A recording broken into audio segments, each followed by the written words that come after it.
Hello, everyone. The NFL is back finally. Thursday Night Football coming in hot.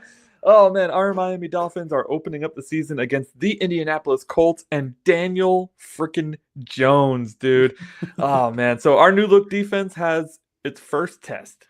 Mhm. Daniel Jones, if you can really call that a test. So, today we're going to break down the top 10 storylines for this week one matchup against the Indianapolis Colts, dude. And this all starts right now.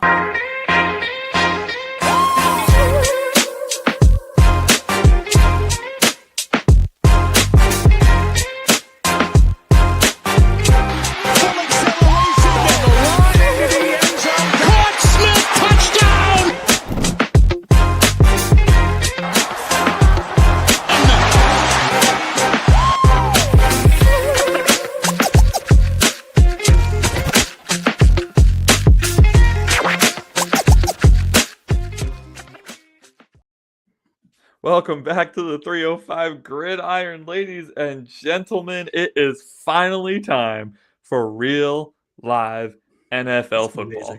I cannot wait to get started, man. Thursday night, which is tomorrow night, the Eagles and the Cowboys kick off the NFL regular season, which means on Sunday, our boys in the orange and aqua are going to face off against the white and blue of the Indianapolis Colts, dude. What a week one matchup.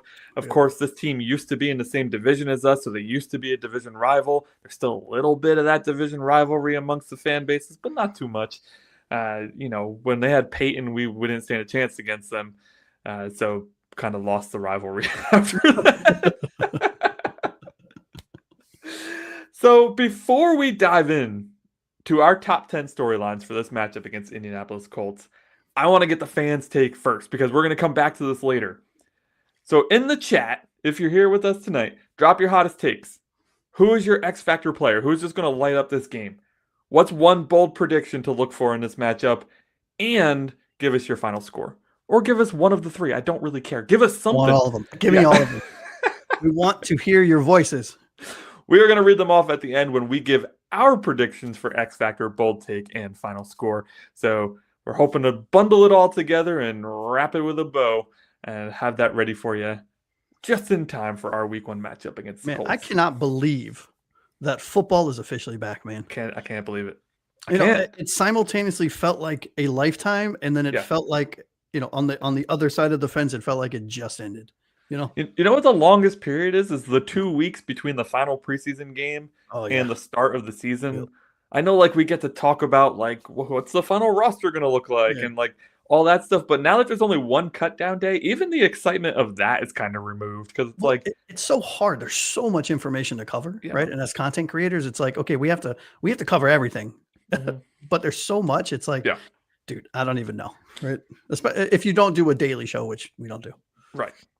And those of you who do daily shows, mad props to you. Hats off. We'll be there one day, but right now we got to work for a living, so we'll just do this twice a week. I mean, unless those that are watching now live and in living color or down the road, throw us a like and subscribe. That'll make us eventually, hopefully we won't have to work. Yeah, and if you want to sponsor two guys who barely have a following on YouTube, we'd love that too. Nailed it. We would love it. Yeah.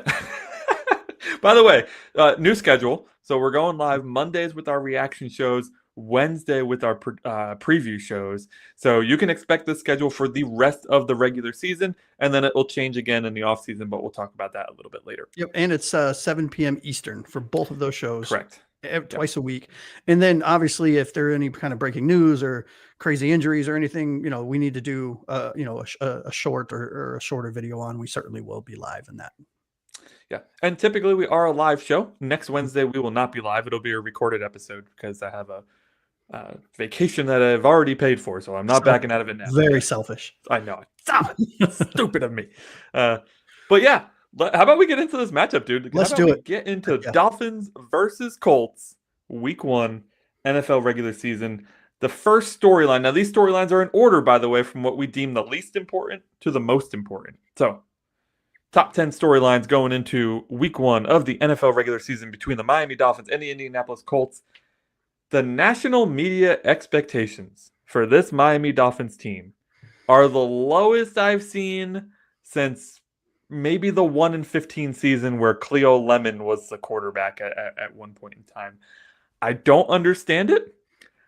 2 years ago, Tua led the league in passing.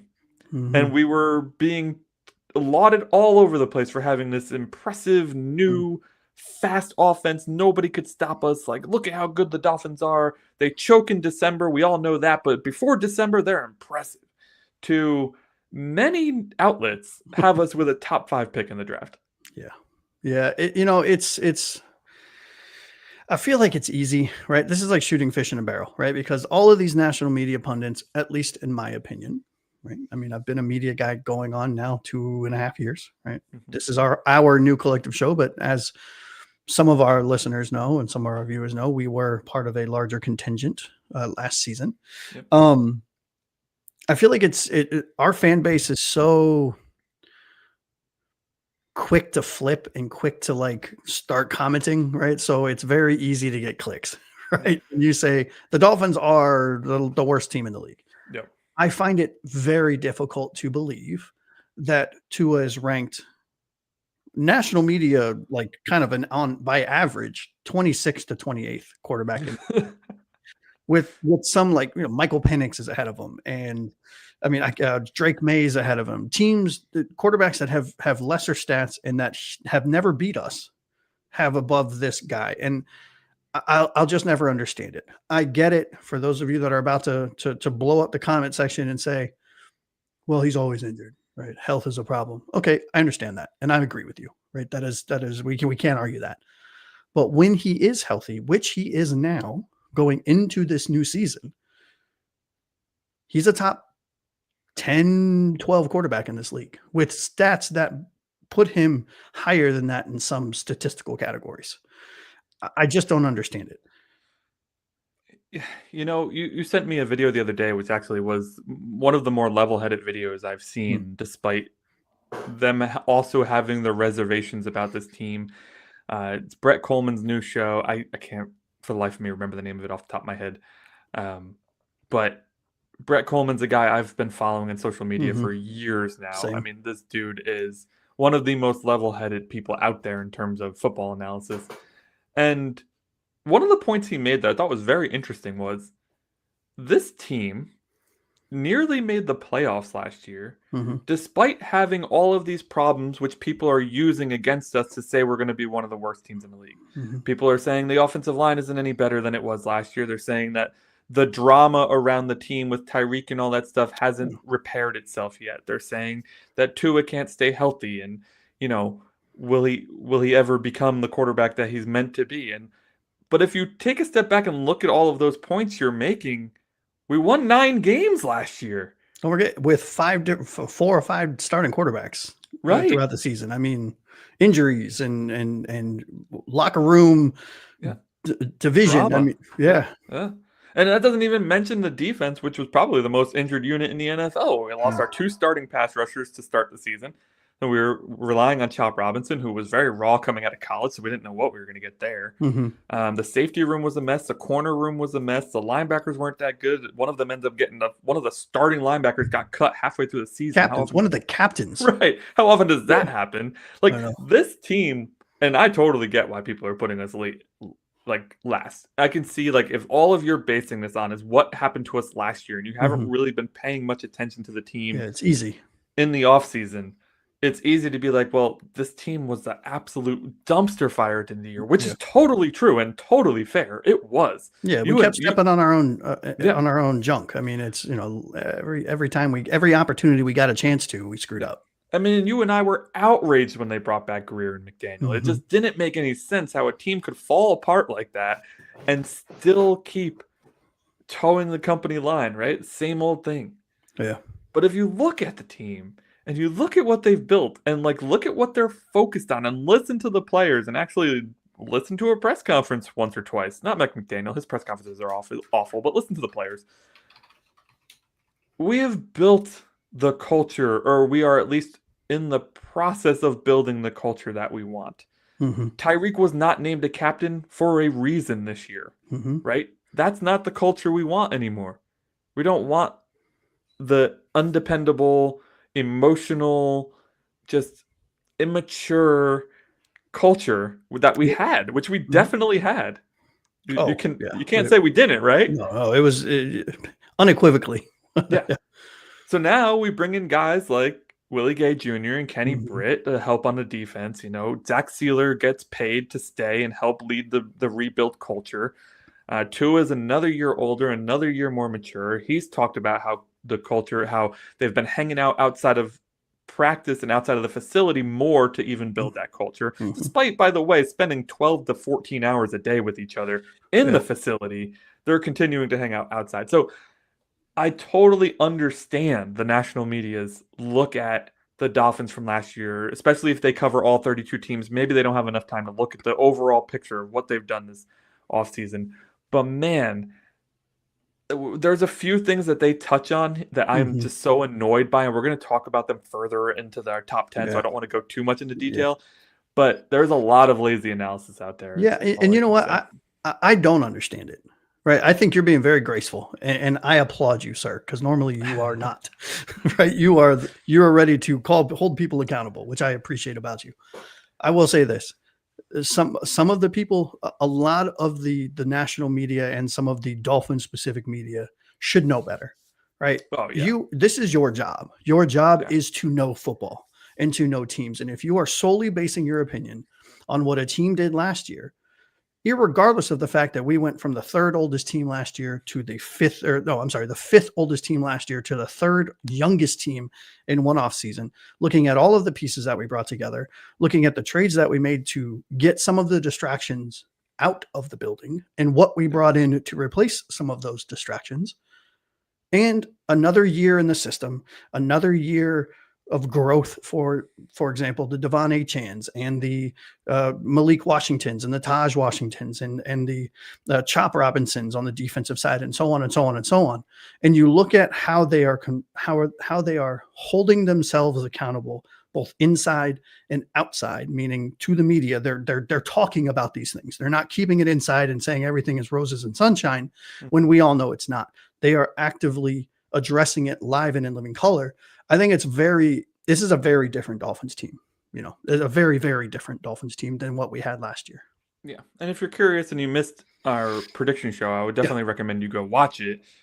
We did a scheduled prediction show 3 weeks ago, and I have them going 9-8 again. Josh has them getting a game better at 10-7. So we're not sitting here saying the Dolphins are going to be a 14-win team. No. But to say they're going to be a 3 or 4-win team, like some people are saying, that's a bit of a stretch. Yeah, it's criminal is what it is, if I'm being honest. Yeah. All right, so that was our number 10, top 10 things to look out for. The least important, I think. Number 9 gets a little juicier, though, and this is a big topic of conversation around the Miami Dolphins team for as long as I can remember at this point. How is the offensive line going to hold up? A rebuilt offensive line with 3 new starters. Aaron Brewer at center and Austin Jackson at right tackle are the only 2 returning starters from a year ago. Left tackle Patrick Paul in his second year takes over for Teron Armstead. We have rookie Jonah Savanea taking over at left guard, who played right guard in college. We've talked plenty about that with Frozen Fin Fan and others. That's a hard move. So we got Savanea moving from right to left. And then we got guard James Daniels coming in free agency from the Pittsburgh Steelers to play right guard. Again, very good player when he was healthy, but he had a significant injury last year, a torn ACL, I believe. Still, only Achilles. 20. I think it was Achilles. Achilles, you're right. Still, only like 26, 27 years old. He's still in the prime of his career. And if he can recover from this, I think that's an impressive move for us. The biggest question mark for me amongst this is why the switch? James Daniels played left guard in Pittsburgh. Savanea played right guard in Arizona. Why are we swapping them? That's the biggest thing I'm looking out for when I look at, can this Miami Dolphins line, gel early and gel quickly? Yeah, honestly, and I'll get into the offensive line as a unit, but I think the only reason I could see this switch that makes sense, which I'm with you, it doesn't make sense to me. Right, you're bringing in a player that you traded multiple draft picks to go up, and you signed to play. I'm sorry, you traded for a player who played one position, and you're swapping them. You traded up to get a rookie that played the other position, and you're swapping them. The only thing that makes sense here, looking at it holistically, right, from the top down, is that they want to put the most experience on Tua's blind side. Yeah. It's the only thing that makes sense, right? Because you have Jackson, Austin Jackson, and James Daniels now on what would be his, for lack of a better term, his left tackle and left guard from his point of view, because he's left-handed. Right. Even though it's the right guard and the right tackle. I understand that. But sorry, I don't want to get lit up in the chat like, no, it's the right side. No, I understand. And the fact that Jonah apparently, before he even signed his contract, as soon as he got drafted, the next day, I believe 2 days after he got drafted, he was already down in Miami training with Patrick Paul, building that chemistry, because they had already identified that he was going to play on that on the left side of the line. Yeah.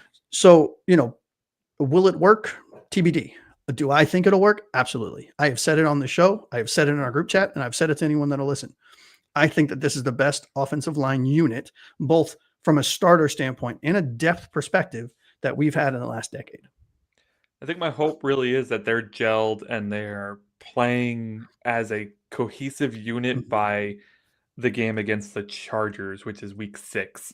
I think if after 5 weeks we can see like a well-tuned machine at offensive line, not only would fans be impressed because we haven't had one in a while. Yeah. I think that a good offensive line or good fans? Well, you pick. Dealer's choice. Yeah. I just think if we see a good offensive line by that Chargers game, then we have a chance, which is the game that I did not pick as winning. No. But also, if we have a cohesive unit by that game, that means that health has been on our side, right? Which I think would drastically improve our chances at winning games. It's a big question mark, too. I mean, we have no depth on offensive line, which... Well, we do. I lied. Sorry, I didn't lie. I don't agree with you. I think we actually have really decent depth. Finally, we have awful depth. I disagree. Could not disagree more. Which is who is your depth? Larry Borum, Keon Smith. These guys are terrible. Yes, they're terrible. I know. and Liam Eichenberg, for all of the shit that he gets as a starter, he's absolutely atrocious. Out the first 6 weeks, though. He's absolutely atrocious. However, you look at the players that we have at the positions, he is effectively in the position where he should be, which is the last offensive lineman. And he can play every single thing across the offensive line.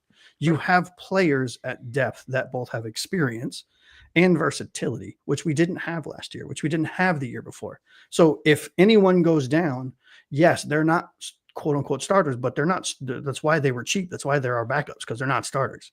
However, they're versatile. I mean, 2 of these guys were here last year, Kendall Lamb and Liam Eichenberg, who's on the PUP and can't even play till week 7. But, Keon Smith, Daniel Brunskill, these Larry Borum. I mean, if any of these guys have to play, we're in trouble. It's going to be the same as last year.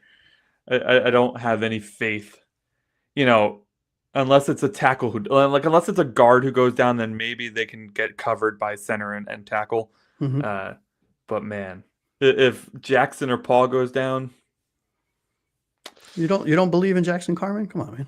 Okay. He's gone. He's gone. I know he is. I just like saying his name because he played like dog crap. But honestly though, but again, you have to look at it. We're not going to have 8 starters on our team, right? No, you have to look at it through that lens. These guys are backups. They're not good.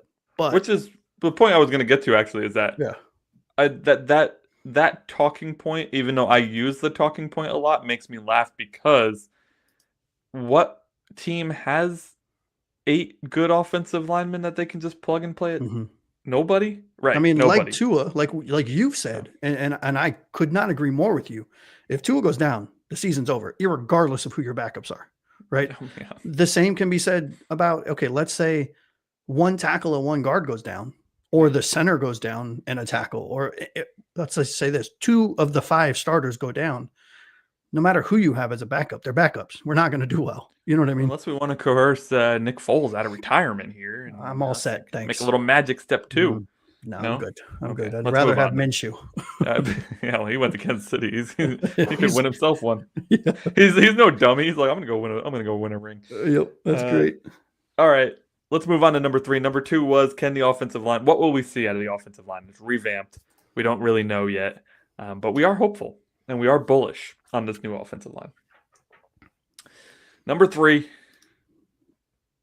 Number 8, not number 3. What am I talking about? Thank you, Josh, for correcting me. That was number 9. Now we're number 8.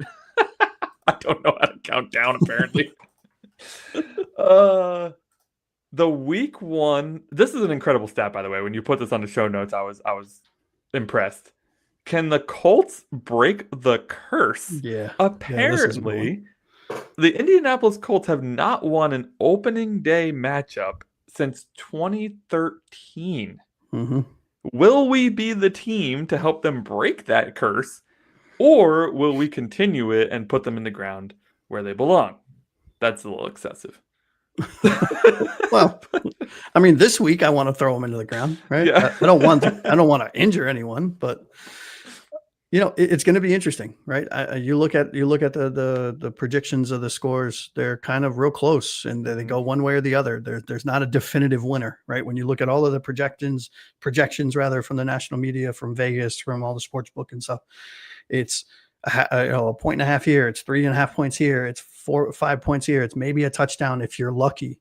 And again, this goes back to the national media, in my opinion, saying and thinking where the Dolphins live, right? They say rather that the Miami Dolphins are a 26th to 28th ranked team out of 32. Mm-hmm. So naturally, when you're going up against Daniel Jones and the Colts, they're like, "Oh, okay, well, maybe you don't know. I mean, maybe it's a coin flip." I think this is. I mean, I have us winning by 10 points, right? Not a huge win, but it's we have a lot of new pieces. It's going to take a couple weeks for us to get into the swing of things, but the Colts haven't won a week one game since 2013 for a reason, and I don't see it changing now because I don't believe in Daniel Jones. There's a reason he's not a Giant anymore. You know what I mean? Yeah, I have us winning by 3, so I do believe it will also be a close game. I think we could go either way on this one here, on whether or not we help them break their curse or we keep it going. I think there's a lot of good pieces on the Colts that probably don't get seen as good pieces because they had such a disastrous year last year, very similar to us, right? Mm-hmm. So yeah, there's not too much to say about this without going into some of our other topics. So I will say that I do think that they will continue their curse, but I don't think it's going to be a blowout or anything like that. I think if it is, hey, amazing, right? I mean, hey, sign me up for it. But I think it's going to be a lot closer. I think this game will be a lot closer than the game looks, if that makes sense, right? So we'll see. Yeah. Before we get into our next what am I even talking about? Storyline. There you Jesus. Brain. Hello. Before we get into our next storyline, let's say what's up to Balak Guy. How's it going, dude? Yo, we asked earlier, but you just joined. So throw in your X factor, your bold prediction, and your score for this Colts game, and we'll get back to it later. Yeah, we're going to get back to him at the end. Yep. All right. On to number 7 in our top 10 storylines for the Colts-Dolphins Week 1 matchup. Can this new front 7 contain Jonathan Taylor? This is the biggest weapon the Colts have. Mm-hmm. This is an incredible running back who I feel like does not get enough attention in the national media. That's for sure. Agreed. Listen, with Daniel Jones behind center, I believe that the offense runs through Jonathan Taylor. We have revamped our entire front offensive or defensive line with Sealer being really the only one returning. Benito Jones too, but he was kind of like a free agent who came in last year. And then we have Brooks and Dotson in the middle still. Everybody else is new. Great. I mean, in the middle of linebackers. Oh, yeah. Brooks. Okay, gotcha. Yeah. So who can this unit's going to get tested right away is what I'm trying to say. Jonathan Taylor is a top 5 back in the NFL. Can the front 7 contain him? At worst, yeah. Can the front 7 do what we expect them to do and contain this man? Yeah, it's going to be challenging, but I will say I think the strength of this team, not from a defensive standpoint, I mean from this team, is our front 7. Mm-hmm. So I think it's going to. I think what is, and after I just got done crapping all over Daniel Jones, I think what's really going to dictate how successful Jonathan Taylor is whether or not we can contain Daniel Jones with his scramble ability. Because for as much as he lacks in the pure pocket awareness and the passing ability, he makes up with these little shifty kind of a half side step to break a sack, and then he scrambles for 5 yards, and then he'll drop back. And we'll get pressure again. And then he kind of ducks under or gets a good block. And then he scrambles for 15. And now we're focusing on the quarterback. And the next thing you know, Jonathan Taylor rips off a 48-yard touchdown run or something like that. if we can, I think it starts with containing Daniel Jones's scramblability. Is that a word? I don't know. You know what I mean? Yes, it is now. It is now canon. But yeah, Jonathan Taylor, I think, is a phenomenal back. He has struggled with injuries, which we are all too familiar with. But I think, again, it's you can't put that on him, right? It's a new season. He's coming in healthy for all intents and purposes, everything that I've read. So you have to assume you're getting a healthy, motivated Jonathan Taylor with no nicks, no bruises, nothing. And that's a scary running back. Especially if it's a close game, because in close games, the running game is what dictates the winner at the end of the day. So if we're looking at 14-14 and like late in the third, early fourth quarter, it's going to be Achane versus Taylor. Like, who can carry their team the best? That's going to be. Who do you like? Who would you take? Like, knowing the offenses, right? Not just as a player, because I think Jonathan Taylor as a player, probably Taylor, but right. But in the player within the offense, who would you take in this game? I mean, I'm going to say Achane because that dives into my prediction later.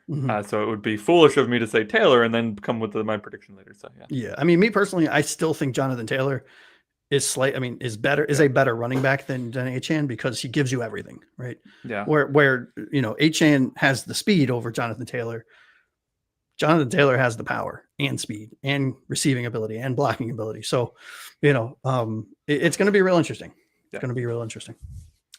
All right, that was Jonathan Taylor versus our defense. That was number 7 on our top 10 storylines of Dolphins Colts Week 1. Let us know what you guys think, though. Please. I don't mean to interrupt you, but please let us know. I'm real curious to see what the fans think about Jonathan Taylor. Can our defense contain him versus Achane? Like, that conversation, I definitely would love to hear your thoughts. Absolutely. Let's move on to, I believe this is number 6. You can correct me if I'm wrong, so I'm getting these numbers all sorts of wrong here. Sure. Will our passing game explode now that we have a healthy Tyreek and Waddle back? But not just a healthy Tyreek and Waddle. Malik Washington's looking like a whole new man this year.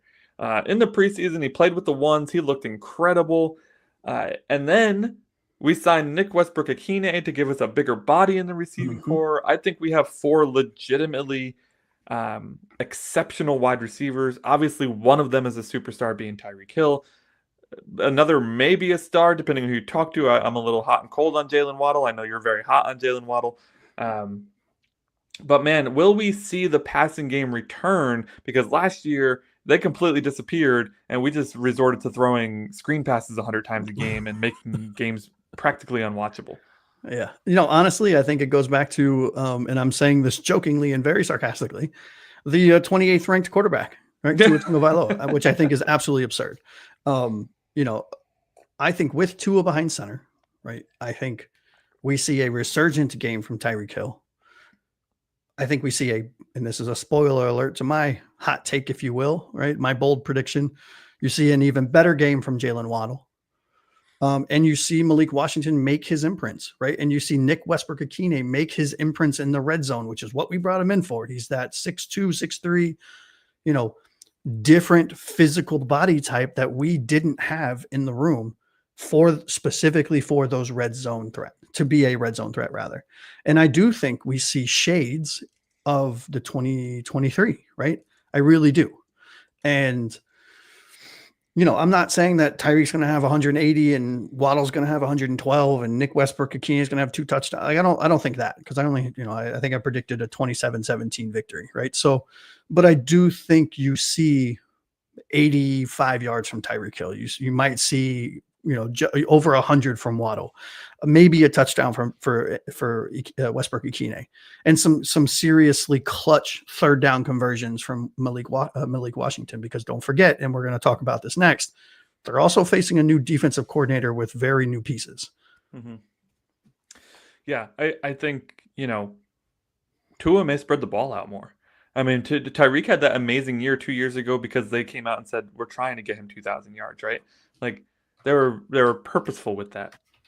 But man, if he has less than 100 yards this game, I may consider it a failure on the offense's part. It depends how the game goes. Like, if we end up with 2 defensive touchdowns and we're up by 21 points, okay, I get it. But if like this is a close game and Tyreek has less than 100 yards, like what on earth are we doing? Get the man the ball. He can. I know he's like 30 or whatever, 31 now, but this man still moves like nobody else in the league. Yeah. So get him the ball. I do hope that we get to see the vertical passing game and not. I want to see north-south, not east-west. Right. I'm tired of the east-west, man. Yeah. Tired of it. And this is, from Black Eye here.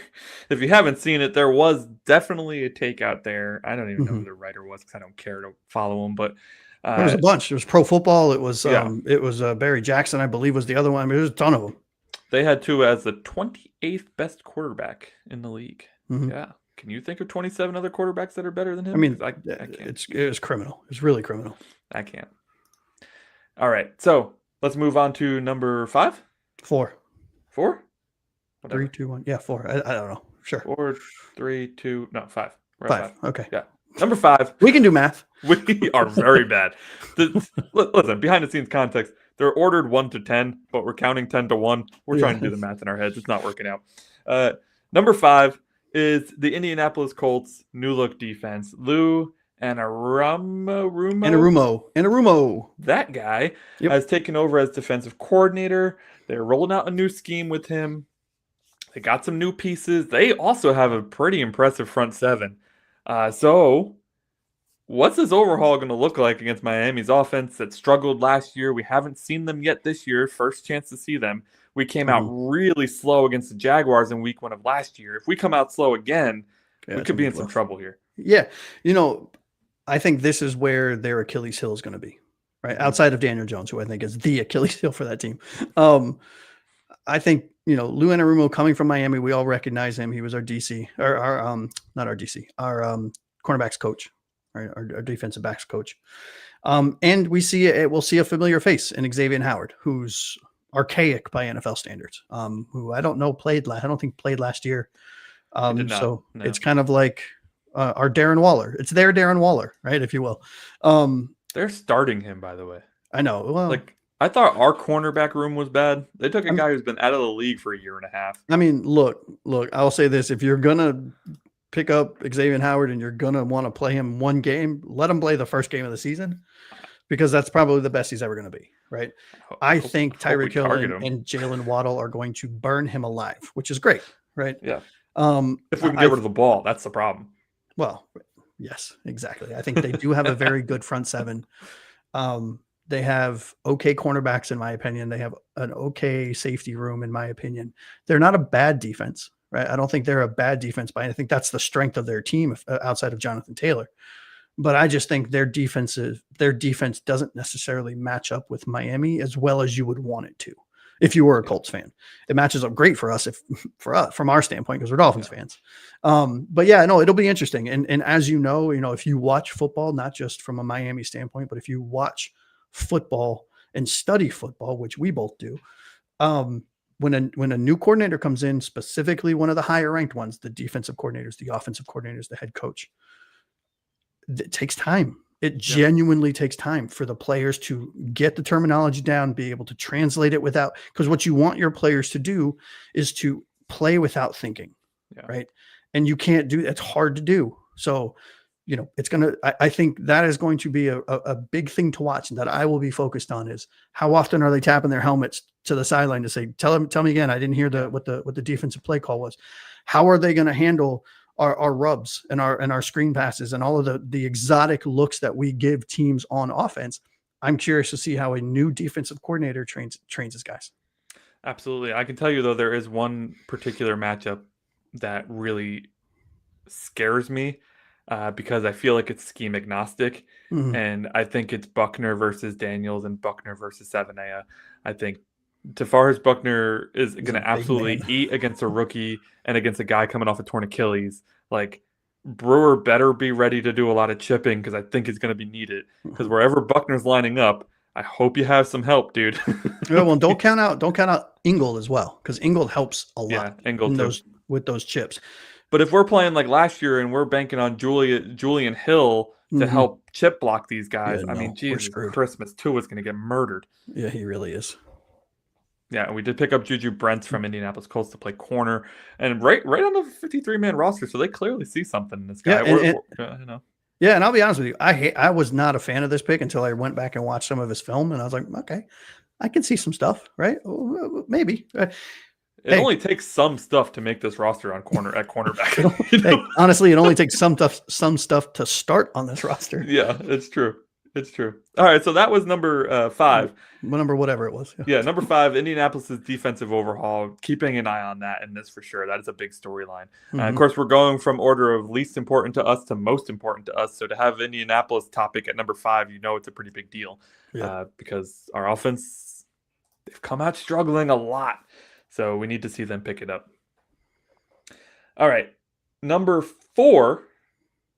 Top 10 storylines going into the Colts-Dolphins Week 1 matchup is our running back room. Jaylen Wright is out, expected to miss 2 to 4 weeks. What a range that is. Yeah. Devon Achane is our starter, right? So how will that affect him? And can Ollie Gordon shine? He's going to get a chance to go. He's going to get a chance to play. This is somebody we've been touting the entire preseason. He's looked fantastic against other teams' crap. Can he look fantastic against another team's starters? This is such an intriguing storyline to me. The fact it's only at number 4, maybe I would have put it a little higher. I don't know. But yeah, Ollie and Achane, the 1-2 punch. Can we have our own Sonic and Knuckles similar to the Detroit Lions? I love that. I love that reference. Honestly, I do think we do, right? And I think these are the first and second string quarterbacks, even if running backs, even if Jaylen Wright was healthy. Because I think throughout all of the offseason and the preseason, Ollie Gordon outrushed, outplayed, and outshined Jaylen Wright in every single category. Yeah. And it wasn't particularly close. I think Achane, he's 100%. Reports are he's ready to go. He practiced in full the last couple of days. I think he slow ramped up on Tuesday, full practice today. Today's Wednesday, right? Yeah. Full practice today. All I know is it ends in Y. That's about all I got for you guys. But him having a healthy Achane, I think it's huge. Also huge for my dynasty league. Thank you very much. And I think Ollie Gordon is a monster. I've said it on the show a bajillion times. If he came out 2 years ago, he would have been a top 15 pick. Yeah. We got him in round 6. This dude is awesome. He's big. He's fast. He hits the hole. He is going to, you know what? There you go. Hold on. He stole your words before they came out of your mouth. Legitimately as it was coming out of my mouth. This is why I love our fans. Ollie Gordon is going to solidify himself as the number 2 after week 1. I personally think he already has. Right. And I think I don't have him quite as the steal of the draft. I think the steal of the draft was Jordan Phillips. Jordan Phillips, yeah. But it's close. And I think, he's exactly what you don't have in Achane. And Achane is exactly what Ollie Gordon isn't. And I think together they make the perfect RB1, RB2. Yeah. It's such a shame, too, because I think Jaylen Wright has the speed to go with the punch that we were expecting, but he doesn't have the punch. Whereas Ollie Gordon doesn't have the speed, but he's got all the punch. I don't know. Ollie Gordon's fast, dude. He looked real damn slow on the field. If I'm saying so, I was watching it. I was specifically watching him. Listen, I love Ollie Gordon, and I have him in our dynasty league, so maybe I'll play him next time I play you. But I wouldn't be surprised if our offense runs through the running backs for this one. I really wouldn't. Like, I know I want to see the passing game return, and I want to see us get some big plays and stuff. But I think that the one thing that our coaching staff has learned from watching the successful teams is to build the trenches. Check. They worked on that extremely hard this offseason. And I know people are annoyed by the cornerback room, but you can't rebuild it all in one offseason. No. So they worked on the trenches. They worked on it so much. Free agency, the draft, everything. And then the offense is controlled. The game is controlled by the running game. So we lost our running game last year. We had no offensive line. Every time we handed the ball off, the running back was hit in the backfield. We need to return to having a running game. No more screens, no more cuteness, no more of that crap. I swear the first you can do it. You just have to not do it every other play. Right. The screen is meant to throw the defense off and add some flavor and pizzazz to your offense, not be the offense, which it was last year. But I think Oh, go ahead. Sorry. I think Coleman said we ran a screen 38% of the time, which is egregious. That's insane. Yep. And I do think that is, to your point, I think you perfectly said. I think this is how we get back to the 2013 offense, because that offense primarily was initiated through the run game, which opened up the pass game, not the pass game opening up the run game. We don't have the horses to do it the other way, which we're going to pass it a bunch until you back off your corner, until you play off, and then we're going to run it. We need to run it first. That is how our offense is built. That is what San Francisco offense was under Mike McDaniel and Kyle Shanahan. And that is what the first and second iteration of this team was before we lost everything to injury and before we had a stubborn coach who thought he knew better. And I think he had a come to Jesus moment last year. I think a lot of people in this organization had, including myself, and I'm not even part of the organization. I think we all had a come to Jesus moment. Like, okay, well, we know where pardon my French, if you're under 18, cover your earmuffs. We know where we fucked up, right? We know where we went wrong, and you can see the noticed and very pointed effort to go fix what was broken. Get bigger on the offensive line, get stronger on the offensive line, get faster on the offensive line, get bigger in the running back room, get bigger in the tight end, get big. They got bigger everywhere. Yeah. So we're no longer, and don't roll your eyes, Anthony, Ferraris and snowstorms. We're lifted F-150s with mudding tires in a lot of the cases, right? I want to go that far. We're somewhere in between. Maybe we're a Jeep. Hey, I drive a Wrangler. Let's go easy. I know, but they're small and they're still sturdy. They're still off-road, but they're not the big behemoth that, whatever. Anyways, that was number 4 on our top 10 storylines going into the Dolphins Colts week 1 matchup. The regular season is here. We're so pumped. We were just talking running backs, Achane and Ollie Gordon getting a chance to get out there and get Miami's running game going early. Man, I hope they can. And I think they will, because my bold prediction later includes one of those players. So let's move on to number 3, though, because this storyline is certainly a bigger story than the running backs. And we've alluded to it a couple times here in this episode so far, but now we're going to get into it. The Dolphins secondary is the clear and obvious weakness currently. Will they surprise us? Will we see a storm duck we haven't seen before? Will Rasul Douglas and Jack Jones come out of nowhere to suddenly be these magicians? Or will they be who we thought they were, and that's the 32nd ranked secondary in the NFL? I don't know. I'll let you go first on this one, because this is a tough topic. Yeah, I don't like it. I mean, that's pretty, if you've watched any of our other shows, that's pretty damn evident, right? I think this secondary is very feast or famine, right? We're going to see awesome plays and we're going to see boneheaded plays. That is just, unfortunately, what our defensive back room is, or what our cornerback room is. It's troubling. Right. It's concerning. I mean, but if you think that this is a good room, you don't know football. Right? I mean, yeah. So I think with Jason Marshall Jr. starting at nickel corner, I'm extremely interested in seeing that. I also think Storm Duck could surprise. Storm Duck brings that dog to the defense that we've been looking for. Undrafted free agent last year. He comes onto the team last year. He plays some meaningful snaps because our other corners got hurt. And now we come into this year. We have Kader Kohu, who was expected to be the starting nickel. And then we have Artie Burns, who we signed, I believe, from the Pittsburgh Steelers, expected to come in and get a starting spot. Both of these guys are on IR. So now we're scrambling already. We got Storm Duck starting on one side. We got Jack Jones starting on the other. Josh will be right back. Don't worry about that. So, I think anybody who knows anything about this Dolphins unit will be keeping a close eye on how are they going to perform. Can Storm Duck actually use that dog mentality to have a good game? Can Jack Jones do something? I know he's like a bit of a tackling machine and a ball hawk coming from the Raiders, which is something we haven't had in a while. And then, where does Rasul Douglas fit into all this? Because Rasul Douglas just signed with us. I don't even know if he's going to play in this matchup.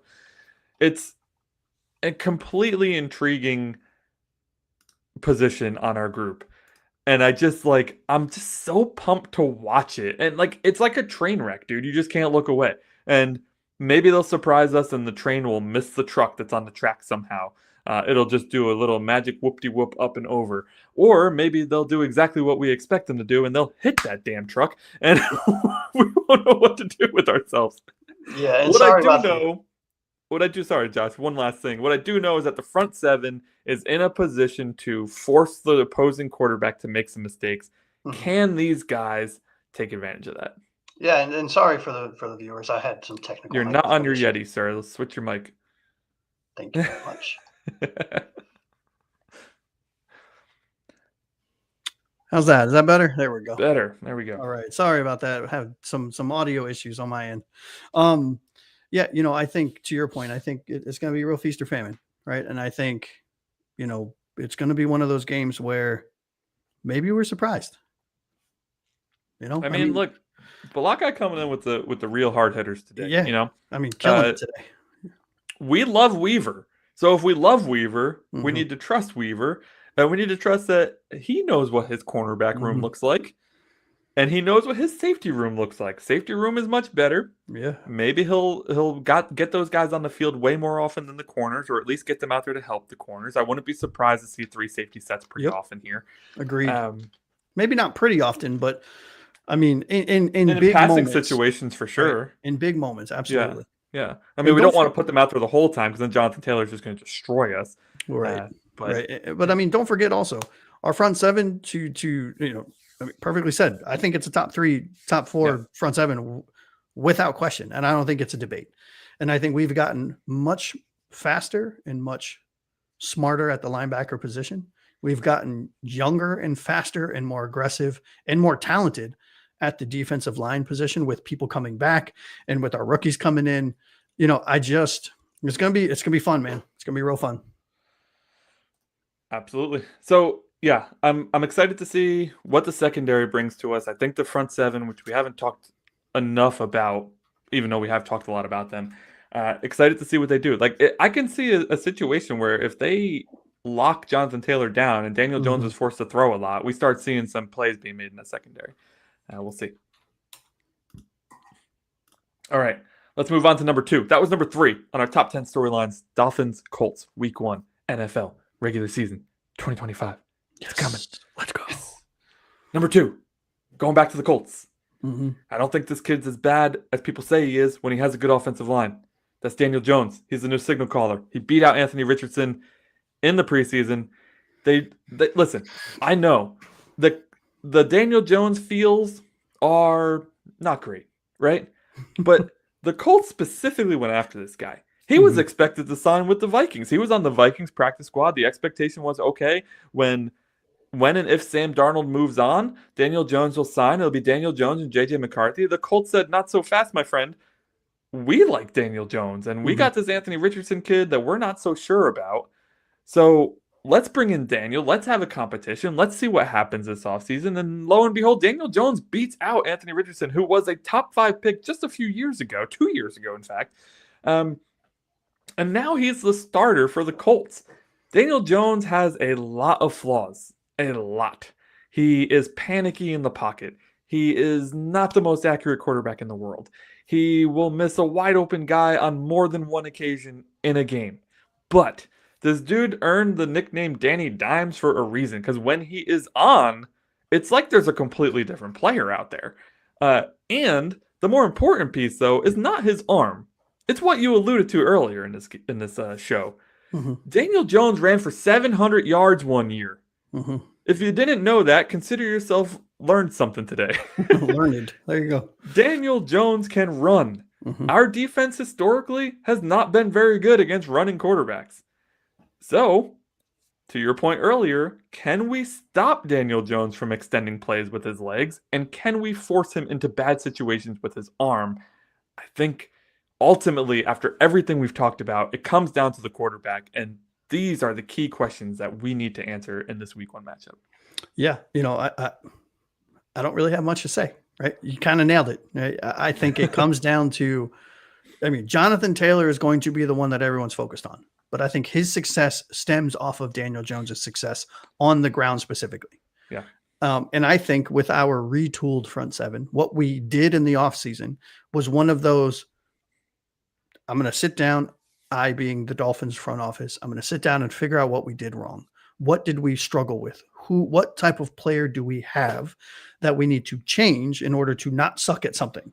And I think, to your point, the moves we made in the linebacker room specifically are going to make the difference in whether we struggle mightily against scrambling quarterbacks, or, depending on the scrambler, either not struggle or struggle a lot less than we did last year. And I think in this case, because this isn't a Lamar Jackson, this isn't a Josh Allen, do I think Daniel Jones will have 23 yards rushing? Probably, right? That's it. I think I can see a stat line for Daniel Jones like 145, 150 yards passing, 28, no, I'm kidding, 48 completion percentage and 25 rushing yards, because they're going to lean on Jonathan Taylor because he is the better player.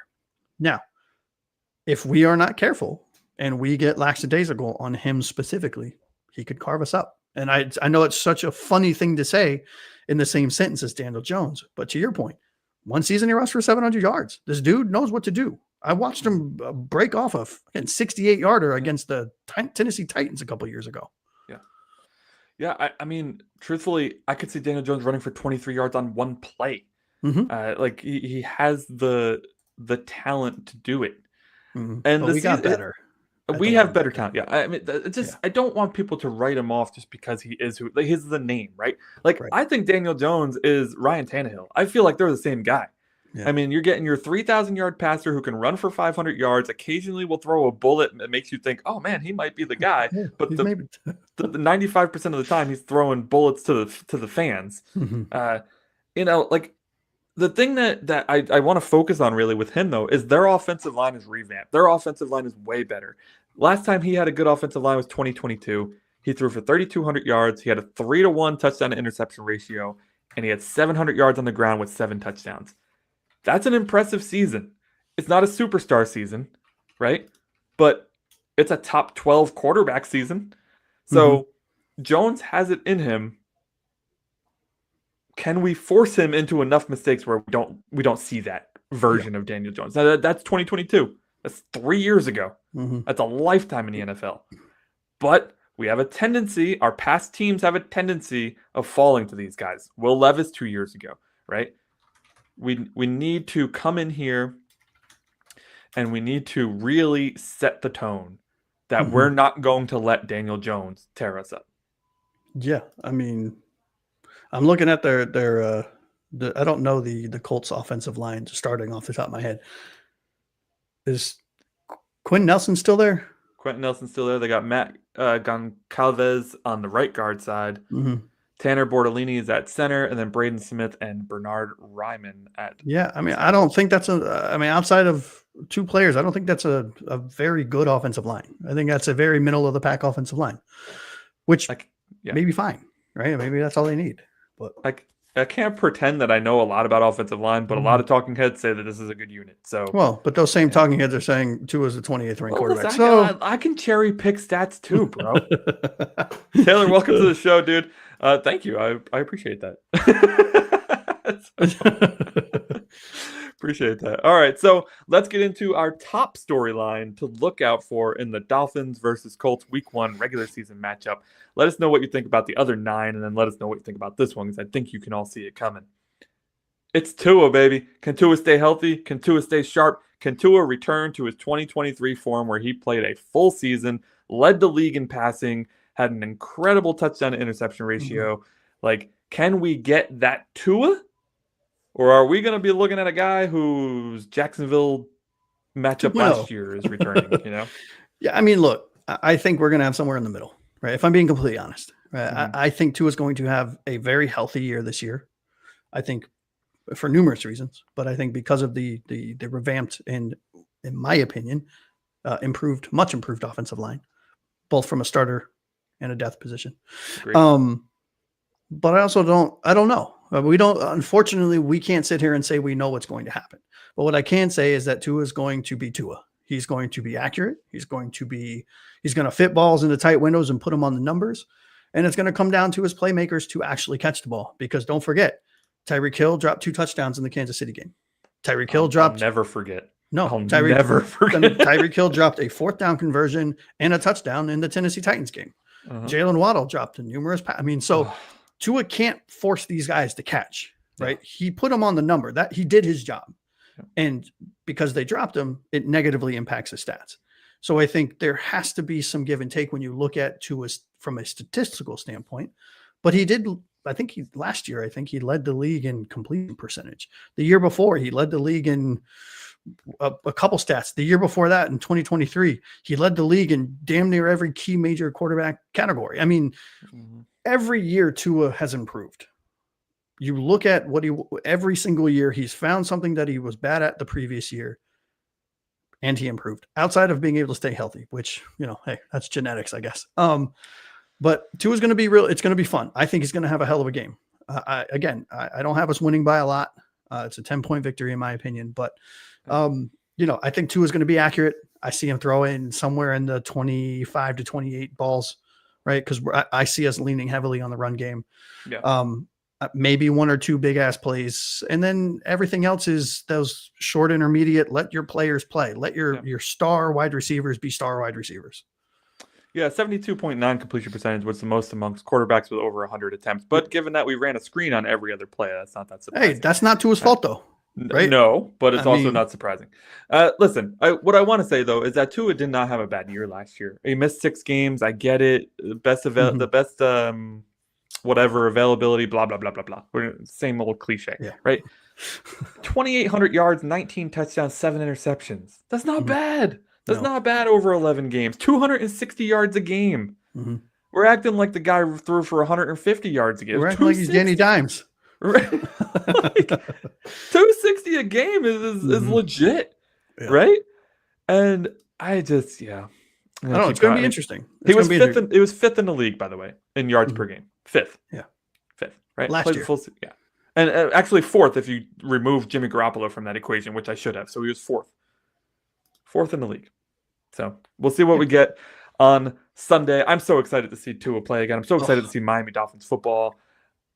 Dude, I just can't wait. I honestly can't wait.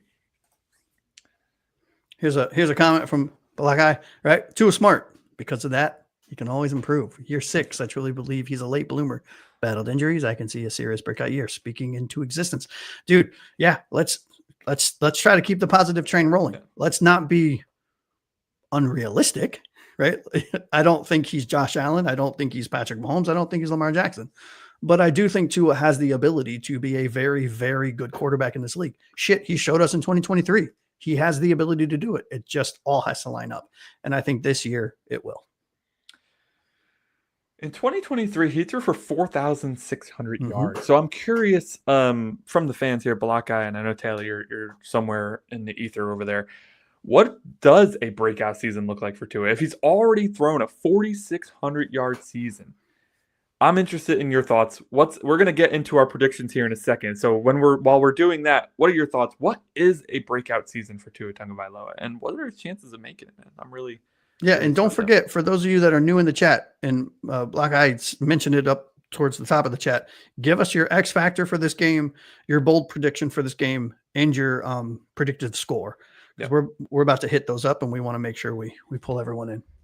So that was our top 10 storylines to look out for in the Colts versus Dolphins matchup on week 1 of the NFL regular season, ordered by importance to us, at least. So tell us, what is your top 10? Do you agree with any of our top 10? And what order would you put yours in? Perhaps you would move the offensive line to the front, move Daniel Jones down. I don't know what you want to do, but hey, it's a fun little exercise. Just go do it and let us know in the comments. It's crazy. So many fans, they don't do the easy stuff. Just put together a top 10. Don't be lazy. Also subscribe and like. Do that too. It says it right below our faces. You can't miss it. I mean, if you're not listening to our faces, then listen to that. Yes. A lot of stuff comes out of these mouths. I understand if you're not hearing it all. All right, let's move on. Predictions for the Colts-Dolphins Week 1 matchup. Will we be as crazy as the national media and have the Dolphins losing by 20? Or will, as Dolphins fans, we have the Dolphins winning, which, of course, we probably will. If you watched our schedule prediction show, you already know what our score prediction is. But we're also going to give you an X factor for this game. What the heck is an X factor? That's the person who dominates this game. The person who takes it over and is the storyline that everybody is talking about in the post game. All right, so you're going to get an X factor from each of us. You're going to get a predicted score from each of us, and you're going to get a bold prediction. What the heck's a bold prediction? It's a prediction that's so unlikely that you have no choice but to call it bold. All right, so if you hear it and you're like, that's ridiculous, that's the point. Nailed it. Nailed it. Now, question, Anthony, do you want to start with the fans, or do you want to start with ours and then do theirs? Let's start with the fans, but we're going to go one at a time. We're going to go score, then we're going to go X factor, then we're going to go bold prediction. I like it. So, Balakai, we're going to start with you. I'll pop this back up for each one. Yeah. He has our final score as the Dolphins crushing this one, 28-14. That would be a hell of a good Sunday for me right before I go on vacation. Sure would. Would absolutely love it. Taylor, I don't see a prediction from you, but if you throw it in there, but we'll throw it up here in a second. So we'll go with Josh, your prediction next. What's the final score for this game? So I have it a close game into the fourth quarter, and then we pull away for a 24-17 victory. Ooh, 7-point win for our Fins against the Colts. Probably a last-minute touchdown in there somewhere to Nick Westbrook-Akine. Jaylen Waddle. Helping nobody's fantasy teams. That's how it happens in week one. He's on my bench, so he would help my bench. Week one fantasy is the worst, by the way. I'm not going to get off topic here, but nobody knows anything in week one. All right. Taylor, you're up next, buddy. 28-17, another blowout. I'm loving the fans today, dude. Yes. Fans think we are dominating this one. And on the other hand, right. I don't have the same opinion. I think this is a real close one. I think we get a sneak away with a Jason Sanders field goal who's not even playing. So a Riley Patterson field goal, I think, is the kicker. Who apparently hit 13 of 13 in practice today, all the way to a 62-yarder. He's not even on the official roster yet. Are we waiting till the very last second to make this move? Well, no. From a cap standpoint, we're keeping him on the practice squad because we can call him up 3 times before we have to bring him on the roster. Oh, and they're hoping that Jason's back. I'm sure. Yeah, I have 24-21 win. I was burying the lead there. Sorry? I was winning 24-21. Last second field goal from whoever the heck is kicking for the Miami Dolphins on Sunday. So 4 wins, 4-0 we're predicting between the fans and ourselves. So let's move on to the X Factor. We'll head up and take Balak's X Factor first. The run game and the O-line. He's got 2. Yep. He's talked a lot about in the chat, too. If you haven't seen the chat, you can see a chat replay on YouTube. But he's talked a lot about Ollie Gordon potentially having a breakout game in this one, which to me, a backup running back. Yeah, breakout season. To me, a breakout game for a backup running back is 50 yards and a touchdown. If we get 50 yards and a touchdown out of Ollie, if we get 50 yards and a touchdown from Ollie, we're winning this game. It's just not even close. Absolutely. Yeah, and the O-line. I will go next on this one. I am saying that Chop Robinson is the X Factor. I see 2 sacks against Danny Dimes. Chop comes in. Wow. He just is absolutely repeating and picking back up, where he left off last year. The second half of the season last year, he was an absolute force to be reckoned with. I don't think even their revamped offensive line, I don't think they have what it takes to stop him. I think you're going to see Chubb and Phillips rotating on the other side and Chop just dominating on the weak side. I'm going to take, I love that, by the way. Sorry, before I get ahead of myself, my ADD kicked in, but I love that Chop Robinson pick. And I'm going to take this from Taylor as his bold, X Factor, that Tua starts 17 games. There you go. There you go. Well, that's a breakout season, apparently. Yeah. There we go. There we go. For me, it's Willie Gay Jr., which I know is not our starter and is not he's a rotational linebacker. But I think Willie Gay Jr. in the preseason showed me a lot, a ton of what he can bring to this defense. And I don't have like the number of tackles and everything, but I think he's going to have two pass defended, 2 pass breakups, and 1 forced fumble in this game. Yeah, that would be impressive. And I got to say, I believe Balakai mentioned it earlier, the Under the Sun episode. If you have not seen it, Miami Dolphins launched their own YouTube series called Under the Sun. So good. Behind the scenes look at the Dolphins training camp and preseason. Absolutely incredibly done. Really, really gets you hyped for Willie Gay Jr. and Kenny Britt. You'll learn a lot about them. They've played together since I didn't know since high school. I did not know that they played together since high school. Well, not together, but at various stops they played against each other, I think they were together at Oregon. They played against each other in high school and in the NFL. But yeah, in that was intro incredible. scene where Tua's driving in, talking to the camera, I'm like, yo, feed me more. Give me an hour of this, please. I truly love that most teams are doing like their own version of Hard Knocks now, which is going to eventually, it's going to eventually make Hard Knocks go away because the teams want more control of what they show. But as a fan of the team that's doing it, I freaking love it. Oh hell yeah! And shout out to Miami Vibes for joining us. He's talking about Willie Gay Jr. here. He's going to be the heartbeat of this team. I could not agree more. Before we get into bold predictions too, I want to say Balakai's second guessing his final score after learning that Jones ran for 700 yards one year. It's a problem. He could be a problem on the ground. Yeah, he could be a problem. That's why Black Guy, we kept saying Jonathan Taylor's success in this game is going to be directly contingent on if Daniel Jones can scramble, because then, now our defense has to worry about two rushing options. Totally stealing this, by the way. I mean, big play Willie Gay. Oh, I'm going to get a t-shirt with that. And I'm not going to give you any credit. Yeah. Definitely order me one too. We're coming on this reaction. Black Guy, if you come on the show next week and we're selling big play Willie Gay shirts, that was totally an original thought. Yeah, definitely original. Definitely didn't steal it. Miami Vibes, I know you just joined, by the way. So we're doing final score predictions. Who's your X factor in this game? And what are your bold predictions? We're just about to dive into the bold predictions for this game. We're going to start with Balaka in the chat.